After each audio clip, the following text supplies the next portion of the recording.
You know that person who makes you feel amazing one day and worthless the next? The one who always has the right words but their actions never match? Yeah, you're not stupid for falling for it.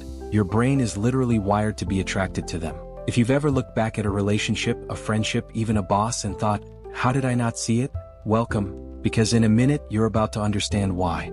And today we're breaking down why humans are drawn to manipulative personalities. The pattern you keep repeating, the one you swore you'd never fall for again. Here's the thing. Manipulators don't announce themselves. They don't walk up and say, "Hi, I'm going to gaslight you for 6 months." They come in charming, confident, interesting. And your brain, trying to keep you safe, actually reads those traits as attractive. Psychologists call this the halo effect. When someone has one great quality, your brain assumes they have others. Are they charismatic? Must be trustworthy. Are they successful? Must be kind. But that's not how people work. And manipulators know this. They lead with their best self, the version that makes you feel chosen, special, and seen. And by the time you notice the cracks, you're already in too deep.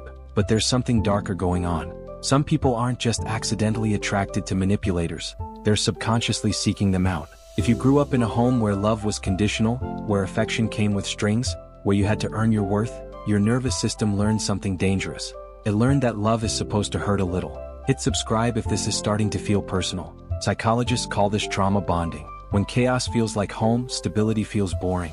When someone is hot and cold, your brain goes into overdrive trying to win them back. And every time they're nice again, it hits like a drug. That's not love. That's intermittent reinforcement. The same trick casinos use to keep you pulling the slot machine. You don't get addicted to things that always work. You get addicted to things that sometimes work. Here's something wild. People with low self-esteem are actually more vulnerable to manipulative personalities.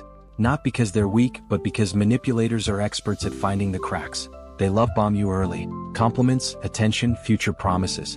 They make you feel like you've finally found someone who gets you. And when you don't love yourself, external validation becomes oxygen. You'll tolerate anything to keep breathing. And let's be honest, society romanticizes this dynamic. The bad boy who only softens for you. The emotionally unavailable woman you're determined to fix. The boss who's hard on everyone but sees potential in you. We're told these are signs of depth, passion, and complexity.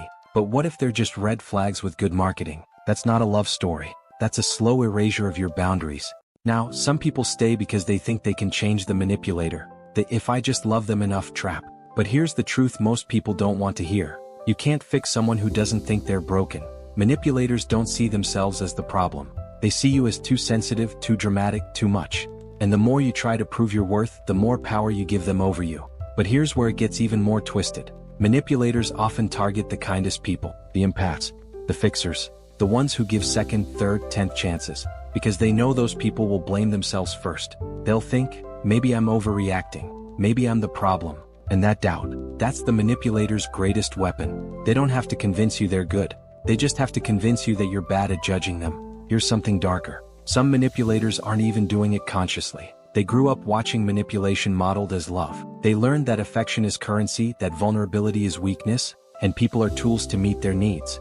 And now they're repeating the pattern without even realizing it. But doesn't make it okay.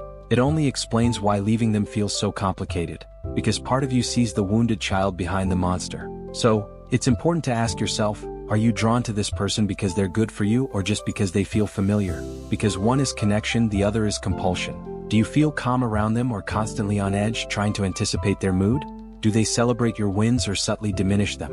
Do they apologize and change or apologize and repeat? But for those who keep finding themselves in these dynamics, you're not cursed.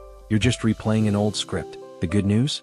You can rewrite it. It starts with recognizing the pattern, noticing when your body tenses, when you start explaining away bad behavior, when you feel like you're auditioning for someone's love instead of receiving it freely. Psychologists say this is called repetition compulsion.